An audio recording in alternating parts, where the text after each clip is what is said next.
పుత్ర పవిత్రాత్మ నామమున ఆమెన్. జ్ఞానవాణి శ్రోతలకు శుభోదయం. ఈరోజు మనము మరియ మాతను పాపాత్ముల యొక్క మాతగా ధ్యానించుకుందాం. పాపాత్ముల యొక్క మాత అనే బిరుదు మాత మరియ హృదయంలో ఉన్న అనంత కరుణను, కరుణామయతను, ప్రేమను వ్యక్తం చేస్తుంది. యేసు రక్షకుడు, పాపులను రక్షించడానికి ఈ లోకంలోకి వచ్చాడు.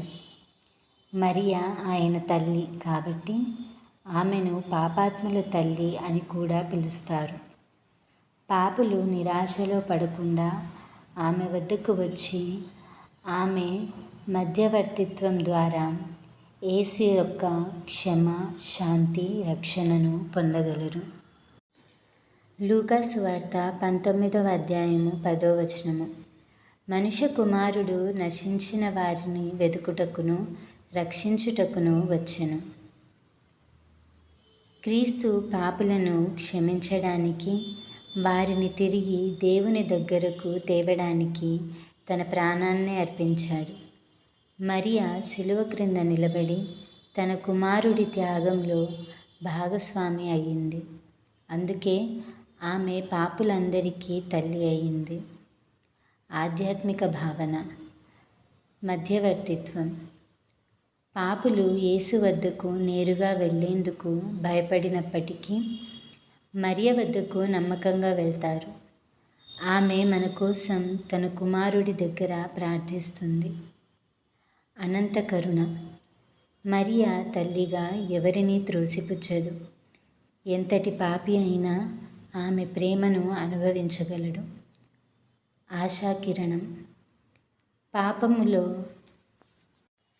బంధించబడిన వారికి, నిరాశలో ఉన్నవారికి తిరిగి లేచి నిలబడటానికి మరియ ధైర్యం మరియు ఆశను ఇస్తుంది.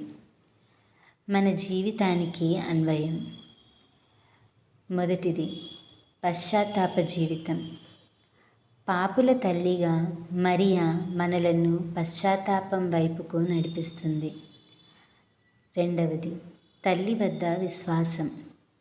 పాపం చేసినప్పుడు సిగ్గుతో దూరం అవ్వకుండా తల్లిని ఆశ్రయించి యేసు యొక్క క్షమను కోరాలి. మూడవది, ప్రేమ, కరుణకు ఆదర్శం. మరియ ఎప్పుడు కరుణను చూపినట్లే మనమును ఇతరులకు క్షమ మరియు కరుణను చూపించాలి. భక్తి రూపాలు. పాపుల యొక్క శరణమా, మా కొరకు ప్రార్థించుము. ఇది లిటనీ ఆఫ్ ఆర్ లేడీలో ఒక ముఖ్యమైన పిలుపు. అనేక మంది పునీతులు, ముఖ్యంగా పునీత అల్ఫోన్సస్ లిగరి మరియు పునీత బెర్నార్డ్ గారు మరియను పాపుల తల్లిగా ప్రత్యేకంగా గౌరవించారు. పశ్చాత్తాప సమయాలలో పాప స్వీకారం ముందు మరియను ప్రార్థించమని తిరుసభ మనలను ప్రోత్సహిస్తుంది. చిన్న ఉదాహరణ.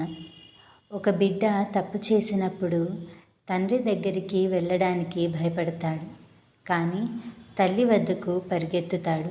ఎందుకంటే తల్లి తన తరపున తండ్రి దగ్గర మాట్లాడుతుందని తెలుసు. అలాగే పాపులు నేరుగా యేసు దగ్గరకు వెళ్ళడానికి భయపడినా తల్లి మరియ వద్దకు వచ్చి ధైర్యం పొందుతారు. సారాంశం.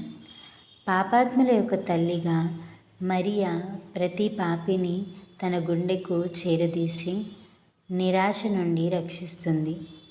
ఆమె మన కోసం తన కుమారుడైన రక్షకుని దగ్గర ప్రార్థిస్తుంది.